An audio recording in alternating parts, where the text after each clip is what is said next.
Tuhan dalam kehidupan kami sebagai keluarga Allah, di mana Tuhan menganugerahkan berkat yang sangat berharga dalam kehidupan kami. Berkati hati dan pikiran kami ya Tuhan, ketika kami hendak menerima berkat lewat firman.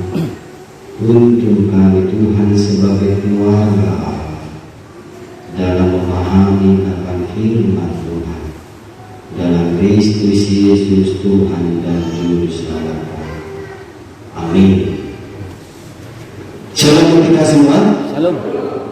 Bapak Ibu saudara-saudari yang terkasih dalam Kristus Yesus, sebelum kita sampai kepada firman Tuhan, sedikit tambahan penjelasan tentang hasil konven yang disepakati oleh para pendeta sewilayah Sumbangsel, di mana konven itu dihadiri 18 pendeta dan juga dihadiri pimpinan sinode yang diwakilkan Kadep Apostolat. Jadi di warta kita tertera di situ akan diadakan pengadaan sarana dan prasarana untuk wilayah, yaitu sumber dana ada 2 bagian. Satu itu dari seluruh warga jemaat di KPI sewilayah Sumbangsel, dan yang kedua upaya daripada panitia. Jadi tertera di situ kewajiban kita sebagai warga jemaat sebelum itu berkala per bulan, dimulai bulan Oktober bulan depan. Kalau kita kalkulasikan 270 perak saja, 270 perak. Jadi hasil konven itu kita malah bermohon kepada PHR di KPI Lesuk Jambi, karena Imam Korudim masih meminjam pastori di KPI Lesuk Jambi di Masjid Tamlimbu, Bulog Korwita, rumah dinas untuk kantor Tangan Putih, jadi menumpang. Jadi pos rohani dihina tugas di KPI Kota Batu, menonton di biaya 1.000 sebulan, 1 tahun 120, 2 tahun 250. Menonton di sini dia. Kalau di biaya 1.000 sebulan bagi 70 hari, kalau 270 perak saudara. Jadi pos rohani disudai tugas di KPI Kota Batu bertambah untuk hal itu. Jadi kesepakatan konkret tidak ada mengadakan pesta pacoran. Jadi dengan istilah pesta pencarian dana. Jadi diupayakan dari jemaat. Jadi ini kasih mutusi makanan ada umat dan pimpinan wilayah untuk memperjelas database seluruh jemaat. Asal ulang tahun kuliah ada. So kita nanti amanat terkera menunjuk kakak. Apa yang saya sepon dalam tabung itu saja dulu database ni jemaat tahu. Mulu tak kuliah katakan 40. Mulu tunggu katakan 20. Karena mulu saya kau dengan Jerman lagi orang itu isi bagi video. Kira-kira seperti itu. Jadi makanya begitu di poin terakhir database jemaat yang akurat atas semua penjelasan singkat tersebut di hasil konten. Jadi jadwal setahun paling betul panitia paling betul. Jadi dapat turunnya yang si Joel si Tanggang, terus kedua di si Tanggang. Yang kedua pun di Basari, lalu dapat dulu pun S Mandi. Jadi 5 panitia Nasaki Kaum. Jadi tanggal 1 itu bulan itu pelantikan panitia di bumi nauli atas pemenima nabui di patulah kami saat mahita Tuhan dan ibadah hitung-hitungan di persawata di bagasan pertikian yang terambil dari kitab Filemon pasal yang pertama dimulai dari ayat yang ke-8 sampai dengan ayat yang ke-17. Demikianlah firman Tuhan di bawah perikop permintaan Paulus kepada Filemon mengenai Onesimus. Karena itu sekalipun di dalam Kristus aku mempunyai kebebasan penuh untuk memerintahkan kepadamu apa yang harus engkau lakukan. Tetapi mengingat kasihmu itu, lebih baik aku memintanya daripadamu.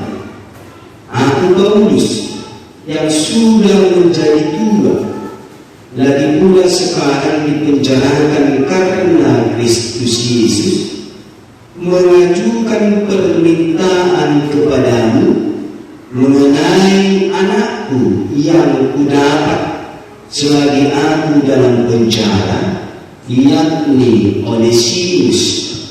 Dahulu memang dia tidak berguna bagimu, tetapi sekarang sangat berguna, baik bagimu maupun bagimu. Dia disuruh kembali kepadamu, dia, yaitu buah hatiku. Sebenarnya aku mau menahan dia di sini sebagai gantimu untuk melayani aku selama aku di penjara karena Injil. Tetapi tanpa persetujuanmu, aku tidak mau berbuat sesuatu supaya yang baik itu jangan engkau lakukan seolah-olah dengan paksa, melainkan dengan sukarela. Sebab mungkin karena itulah dia dipisahkan sejenak daripada, supaya engkau dapat menerimanya untuk selama-lamanya, bukan lagi sebagai hamba, melainkan lebih daripada hamba, yaitu sebagai saudara yang kekasih. Bagiku sudah demikian, apalagi bagimu, baik secara manusia maupun di dalam Tuhan. Kalau engkau menganggap aku temanmu seiman, terimalah dia seperti aku sendiri. Sejauh itu membaca firman Tuhan, Bapak Ibu saudara-saudari yang kami kasih dalam Kristus Yesus, minggu kita pada saat ini Allah mau mengajar kita bagaimana sesungguhnya jemaat itu hidup sebagai keluarga Allah. Hidup sebagai keluarga Allah. Kalau dikatakan keluarga, ketika kita boleh mentelaah arti keluarga ini, Bapak Ibu saudara-saudari, dalam konsep dunia, dalam konsep pemahaman manusia secara daging, molodinok kita ado atwasan ni pengertian ni keluarga. Apa arti daripada keluarga? Mungkin kita sepakat dalam konsep pemikiran secara daging, yang disebut keluarga itu mungkin ada hubungan darah daging. Mana berjul molodinok keluarga mungkin ada hubungan pamargau. Kalau dikatakan keluarga mungkin ada hubungan pekerjaan, hubungan situasi, hubungan tujuan, hubungan status, hubungan jabatan. Itu pemahaman atau konsep secara manusia.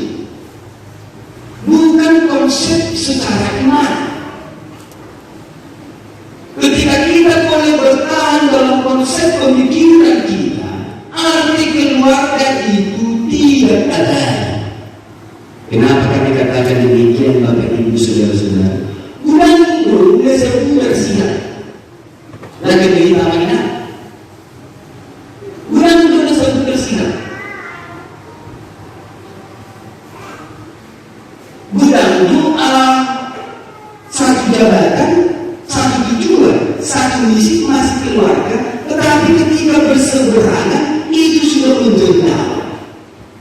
Sehingga dalam konsep dunia, nama kuat, keluarga, dongan, musuh tidak ada yang abadi.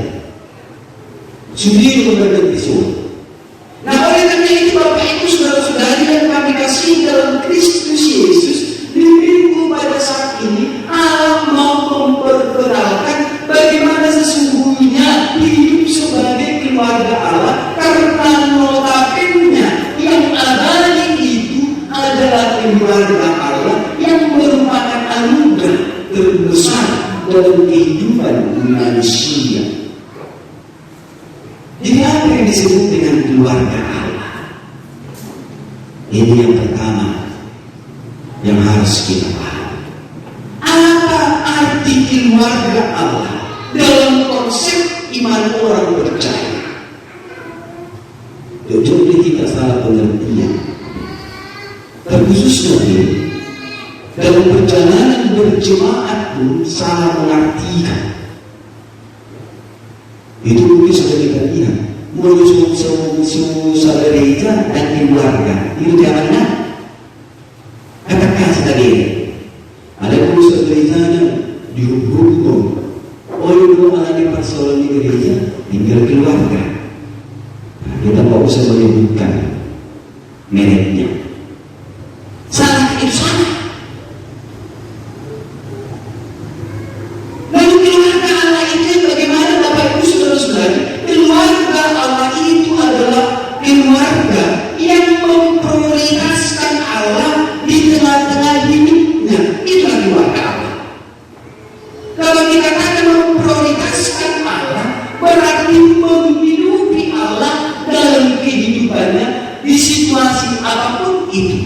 Baik itu di tengah-tengah keluarga, baik itu di tengah-tengah pekerjaan, baik itu di tengah-tengah hubungan sosial masyarakat, maupun di tengah-tengah berjemaat, memprioritaskan Allah dalam kehidupannya.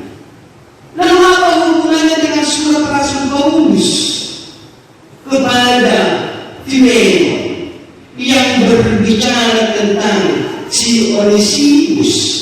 Apa kaitannya dengan hidup dalam keluarga Allah? Hidup sebagai keluarga Allah. Di dalam nafsu ini Bapak Ibu Saudara-saudara ada 3 aktor yang ditampilkan kepada kita seluruh jemaat di GPI Kota Bali yang beribadah secara onsite atau tatap muka, yang beribadah di rumah menutupi ditonton ada YouTube di dari Kota suku macoba mang seprai sejauh ini anak jujur lagu ada berapa jiwa yang menonton jemaat di dari Kota atas 10 hari 10 itu total tonton semua ada cuma melihat hari 20 menit. Jadi kalau semua naik di stop naik ada muncul anak seprai hanya yang sinyal asal bilisi asal masuk ke YouTube. Apa yang mulai ditonton sekilas dan tinggi dengan ini ditonton. Minggu depan pada kita masuk. Lu jangan sia-sia. Ibaratkan mencari angin. Apa yang dikatakan Allah yang tinggal untuk ini Bapak Ibu Saudara-saudara?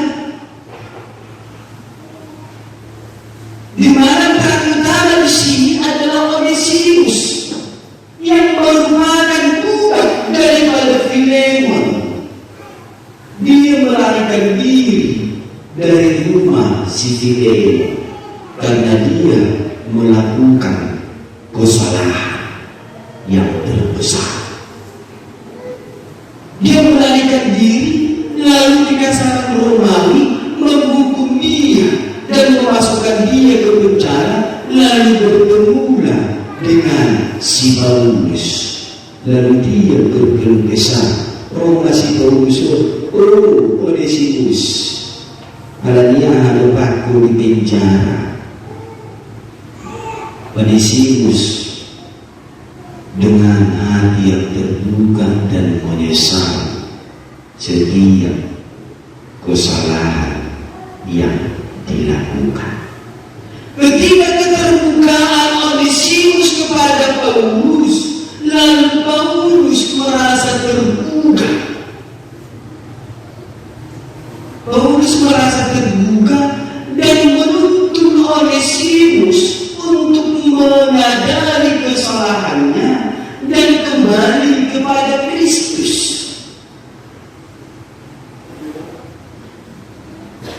Jadi dari penjelasan tadi, poin yang pertama, kalau dikatakan hidup sebagai keluarga, berarti ada keterbukaan. Itu yang pertama. Keterbukaan kepada siapa, Bapak Ibu Saudara-saudari? Keterbukaan kepada Allah. Terbuka, belak-belakan, jujur kepada Allah. Sehingga karena kejujuran Onesimus inilah, ketulusan hatinya untuk bertobat, lalu Paulus mengangkat Onesimus sebagai buah hati, anak sekarang si Paulus. Dia diangkat menjadi anaknya. Paulus dan Onesimus tidak ada hubungan darah daging, Bapak Ibu Saudara-saudara. Tetapi karena keterbukaan Onesimus dan keterbukaan Paulus, Paulus mengangkat Onesimus sebagai anaknya. Tadi dalam konsep pemahaman manusia secara duniawi, yang namanya keluarga ada hubungan darah daging. Paulus, Onesimus tidak ada hubungan darah daging, tapi Paulus mengangkat dia sebagai keluarga, sebagai anak.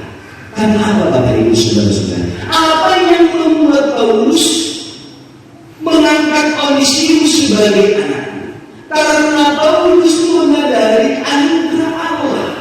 Kita tahu, Bapak Ibu Saudara-saudari, bagaimana histori kehidupan Paulus sebelum dia kembali kepada Allah, di mana dia disebut dulu sebagai Saulus. Dia selalu membunuh seluruh pengikut Kristus. Dan ketika Allah mengangkat dia sebagai bagian keluarga, lalu Paulus menyadari berarti aku juga harus mengangkat dia sebagai anak. Demikian juga dalam kehidupan kita orang percaya masa kini, Bapak Ibu Saudara-saudari yang kami kasih dalam Kristus Yesus. Pemahaman keluarga Allah yang dilontarkan oleh Rasul Paulus itu adalah yang tertera dalam 1 Korintus pasal yang ke-12 ayat yang ke-27, di mana di sana dikatakan kamu semua adalah tubuh Kristus dan kamu masing-masing adalah anggota. Kamu semua adalah tubuh Kristus. Dalam teologi gereja, kepala gereja adalah Kristus dan seluruh jemaat adalah anggota. Kita adalah tubuh Kristus dan kita adalah anggota tubuh itu. Nah, oleh karena itu Bapak Ibu Saudara-saudari, ketika Allah mengingatkan kita sebagai jemaat yang terberkati, yang telah menerima anugerah daripada Allah, apa yang dikatakan dan yang diinginkan Allah, hidup sebagai keluarga. Tadi yang pertama sudah kami katakan, hidup sebagai keluarga Allah harus terbuka. Jangan ada dusta di apa sebenarnya kesalahan fatal yang dilakukan Onesimus kepada Filemon dan kepada istrinya Apphia. Kesalahan Onesimus adalah dia mencuri barang berharga milik keluarga Filemon dan istrinya Apphia. Dia mencuri soal petunjuk hidup baru akan. Dia mencuri.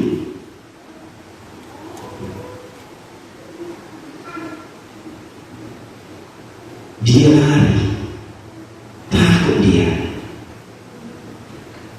sehingga dia dikejar Filemon dan diadukan ke pengadilan. Orang yang mencuri sepintar apapun pembelaan diri, ketika diselidiki oleh penyidik, maka itu akan terungkap. Sepintar apapun, lalu dia dimasukkan ke penjara.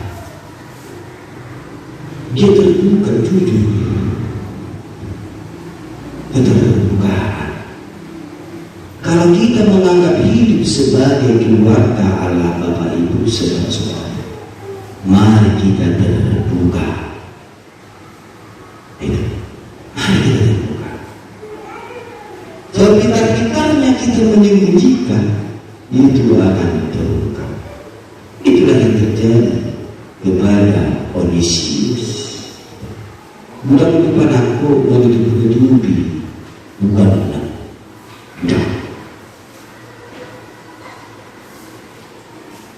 Tapi kita yakin suatu saat itu bungkusan itu akan terbuka sesuai dengan petunjuk daripada Tuhan.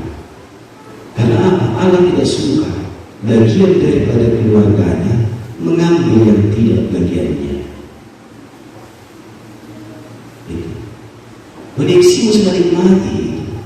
Dia Onesimus sudah terungkap dengan nilai iman sebagai budak di Filemon.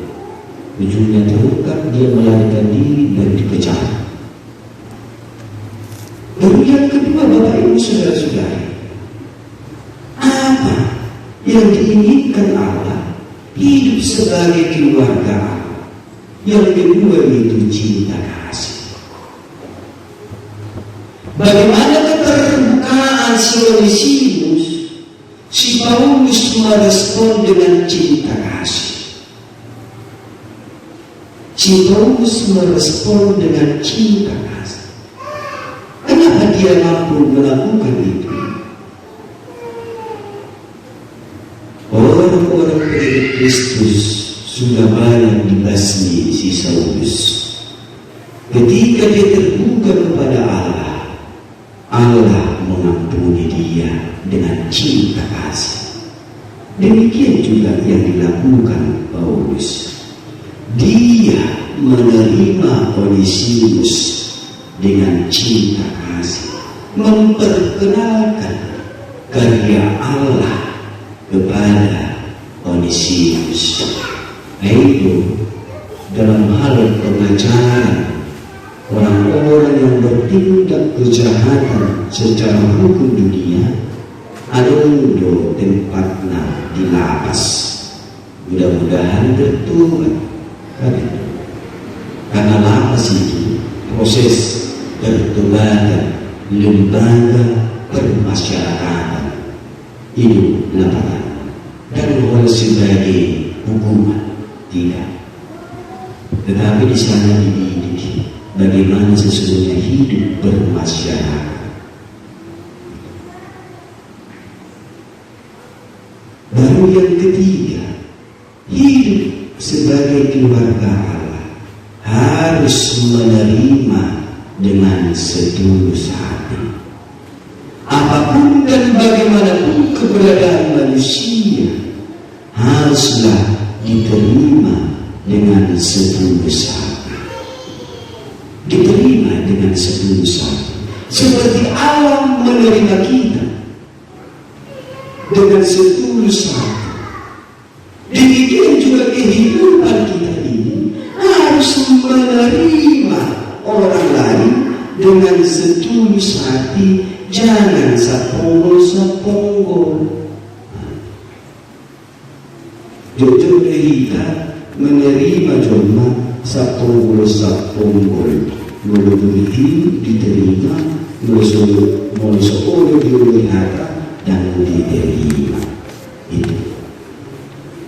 Lalu bagaimana ciri-ciri jemaat yang hidup sebagai keluarga Allah? Bagaimana ciri-ciri jemaat yang hidup sebagai keluarga Allah? Ada banyak ciri-ciri. Ada yang turma yang kata itu saudara. Ciri-ciri jemaat yang hidup sebagai keluarga Allah melalui perikop ini adalah ada kasih persaudaraan. Ada kasih persaudaraan.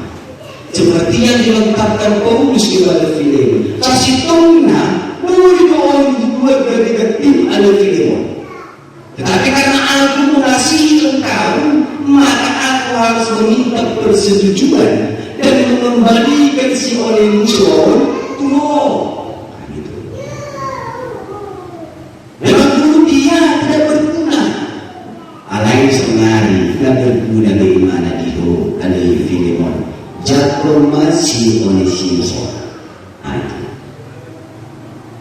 Karena dia sudah kuangkat menjadi buah hati. Ada kasih persaudaraan seperti yang tertera dalam kitab Mazmur 133. Sungguh alangkah baik, alangkah baik dan alangkah indah bila hidup rukun. Itulah ciri-ciri jemaat yang hidup sebagai keluarga Allah. Ada kasih persaudaraan. Jadi kasih persaudaraan ini aplikasinya hidup rukun, hidup damai. Keluarga yang rukun, maka keluarga yang diberkati. Seperti dikatakan Mazmur 133. Tusido di tasawur di batang pasu-pasunya kepada keluarga yang hidup rukun dan damai. Itu ciri-ciri pertama Bapak Ibu saudara-saudara. Lalu yang kedua ada persekutuan. Hidup keluarga Allah adalah hidup yang bersekutu di dalam Allah. Aku mau kita jemaat di GRI Kota Baru. Keluarga lepas keluarga, apakah ada persekutuan? Suatu sebagai udah keluarga dan diterima. Bila dan bila mana keluarga jemaat di GRI Kota Baru secara dulu. Kalau untuk pelayanan saya Rekopen saya itu keluarga Allah adalah keluarga yang bersekutu. Kalau ada keluarga tanah syihah roh itu bersekutu, maka betul di mana ada anak. Jadi sebelum kami bertiga lagi nabi dikira tidak ada lebih. Musuhan ibu kami dipasang lebih dipasang diperlutu cincin. Aku butuh sunai. Dari sekarang keluarga jemaat di GRI Kota Baru, orang tua di sini berjemaat kemudian entah kemana-mana ke gereja. Karena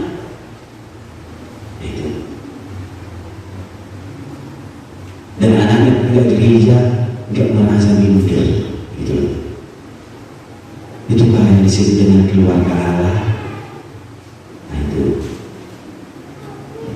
hidup dalam keluarga Allah adalah ada persekutuan. Diingatkan diingatkan. Tapi Bapak Anina, ketika kita bergelenda terdidik, ada betul-betul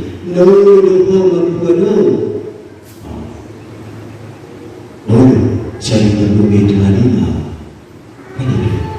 Lalu berbulan timah dan bui diarahkan. Ada persentuhan Bapak Ibu saudara-saudara. Hidup dalam keluarga Allah Bapak Ibu, ciri-ciri yang ketiga adalah firman berakar, bertumbuh, berbuah di tengah-tengah keluarga. Berakar, bertumbuh, dan berbuah di tengah-tengah keluarga. Inilah ciri-ciri hidup sebagai keluarga. Seperti yang tertera pada saat itu. Molo dipikir si Filemon dodo istrinya si Lafia, molo alana mau nyakati si Onesimus yang sudah melakukan tindakan kejahatan, seharusnya ini dihukum selama-lamanya. Tetapi karena firman itu berakar, bertumbuh, dan berbuah di tengah-tengah keluarga si Filemon, maka dia menerima kembali si Onesimus. Dicampur Yusuf bukan sebagai hamba atau budak, anak ilegal si Onesimus, tetapi sebagai apa Bapak Ibu saudara-saudara? Seperti kesaksian Alkitab pada saat ini adalah sebagai saudara, sebagai saudara. Ini yang mau diperlihatkan Allah dalam kehidupan kita sebagai keluarga Allah. Cakupan keluarga ini beranjak dari keluarga terkecil, keluarga lepas keluarga, melebar bagaimana berhubungan tupar kalicuan, melebar bagaimana Yusuf hubungan sosial bermasyarakat, melebar bagaimana Yusuf berjemaah. Orang-orang yang memprioritaskan Allah dalam hidupnya, itulah yang disebut keluarga Allah. Jadi teringat kami dengan lagu di sekolah ini. Puji keluarga Tuhan, berjalin mesra sekali, semua saling mengasihi, betapa senang ku menjadi keluarganya Tuhan. Keluarga Tuhan hidup dalam kasih mengasihi. Oleh karena itu Bapak Ibu saudara-saudari yang kami kasih dalam Kristus Yesus, satu keluarga dari hidup saya. Ketika kita boleh pulang, maka kita harus membawa prinsip hidup kita. Aku dan dirimu adalah keluarga Allah. Amin. Amin. Harus itu Bapak Ibu saudara-saudara. Aku dan dirimu adalah keluarga Allah. Seperti yang digambarkan oleh si Simpson. Dia terbuka kepada bapak dan ibu. Lalu di sana aku biar berdaya. Berbeda dari orang itu dan itu. Pada hari itu adalah musuh terbesar bangsa Israel, dan itulah rencana Tuhan.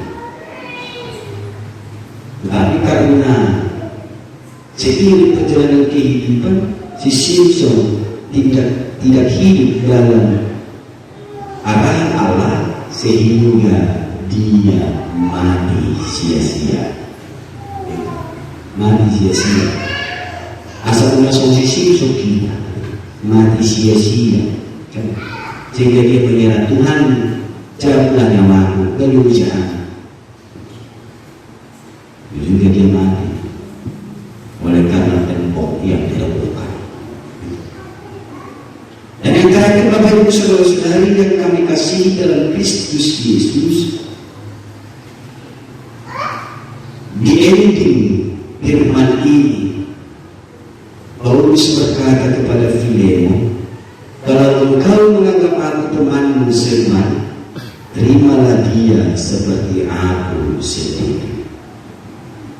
Ini ultimatum bagi Filemon dan keluarga. Mau yang kapuno ang nungang sahabat siyaw, jakong masuk orisinong sumang macakunan. Demikian juga kehidupan kita harus seperti itu. Kalau kita menganggap kita satu iman, maka kita harus saling menerima. Berat atau ringan, harus saling menerima keterbukaan. Jadi menjadi tantangan sekarang di tengah-tengah berkeluarga Allah ini, maukah kita terbuka satu sama lain atau uling-uling asap? Mau kita terbuka satu sama lain atau hidup dalam teka-teki seperti pendahuluan khotbah dari Simpson dan teka-teki. Tapi teman berteka-teki, kita tidak tahu endingnya seperti apa, dan biarlah Tuhan yang menentukan. Oleh karena itu, Bapak Ibu Saudara-saudari, kita sebagai keluarga, mari kita hidupi dan kita nikmati persekutuan di dalam Allah. Baik di tengah-tengah keluarga, baik berjemaat, baik di tengah-tengah pekerjaan. Buatlah dengan sukacita, anugerah Allah sudah kita terima dan kita sudah diangkat Allah sebagai keluarga. Allah tidak pernah memandang dosa, tetapi Allah mengangkat kita menjadi anak-anaknya. Allah tidak melihat kenajisan kita, Allah tidak melihat kejahatan kita, tetapi Allah mengangkat kita sebagai anak-anaknya dengan penuh cinta kasih. Ini adalah keistimewaan kita setiap orang percaya kepada Kristus. Pengangkatan itu butuh pengorbanan. Pengorbanan itu sudah dipersaksikan Allah lewat pengorbanan Kristus Yesus. Amin. Kita berdoa. Kami bersyukur dan berterima kasih Allah Bapa Surgawi. Dalam kehidupan kami, Engkau selalu memperkenankan kami untuk hidup sebagai keluarga yang terberkati. Engkau tidak pernah memperhitungkan setiap dosa dan pelanggaran kami, tetapi Engkau selalu memberikan berkat yang sama lewat nafas kehidupan, lewat kesehatan dan lain sebagainya. Itu adalah kehadiran Allah dalam kehidupan kami. Oleh karena itu Tuhan mampukan kami untuk hidup sebagai keluarga Allah yang setia dan taat kepadamu, yang selalu terbuka kepadamu ya Bapa. Kami sebagai anak-anak, ajari kami untuk terbuka kepadamu segala sesuatu dalam kehidupan kami, agar kami boleh merasakan bagaimana indahnya kehidupan di tengah-tengah keluarga. Di minggu ini Tuhan, Engkau telah mempersaksikan bagaimana Paulus mengembalikan hamba-Mu Onesimus kepada Filemon untuk diterima sebagai keluarga. Demikian juga pada saat ini Tuhan, lewat firman-Mu yang mengembalikan kami kepadamu, supaya kami tetap sebagai keluarga Allah. Ampuni kami dari setiap kelakuan kami. Ajari kami Tuhan untuk mengaku di hadapan-Mu, seperti yang dilakukan oleh hamba-Mu Onesimus, yang mengaku kepada-Mu dan mengaku di hadapan hamba-Mu Paulus. Demikian juga hidup kami mulai saat ini. Kami akan berusaha untuk terbuka kepada-Mu ya Bapa. Kami sebagai anak yang Engkau berkati. Dekat seluruh jemaat-Mu yang berkumpul pada saat ini. Biarlah lewat persekutuan ini kami boleh membawa sukacita di tengah-tengah kehidupan keluarga lepas keluarga, agar persekutuan keluarga di jemaat menjadi persekutuan dengan Allah. Dan perangkatkan jemaat ini Tuhan di dalam melakukan setiap kegiatan, setiap pekerjaan, setiap aktivitas satu minggu ke depannya. Biarlah jalinan keluarga Allah itu yang selalu mereka hidupi di tengah-tengah aktivitas mereka. Kami yakin dan percaya ketika kami katakan kami seiman, maka disitulah kami menyatakan kami seluruhnya adalah keluarga Allah. Ampuni kami dari setiap kedosaan kami. Akhirkan kami dari setiap kenajisan kami, agar kami boleh layak hidup di dalam naungan kasih dalam Kristus Yesus, Tuhan dan Juru Selamat kami yang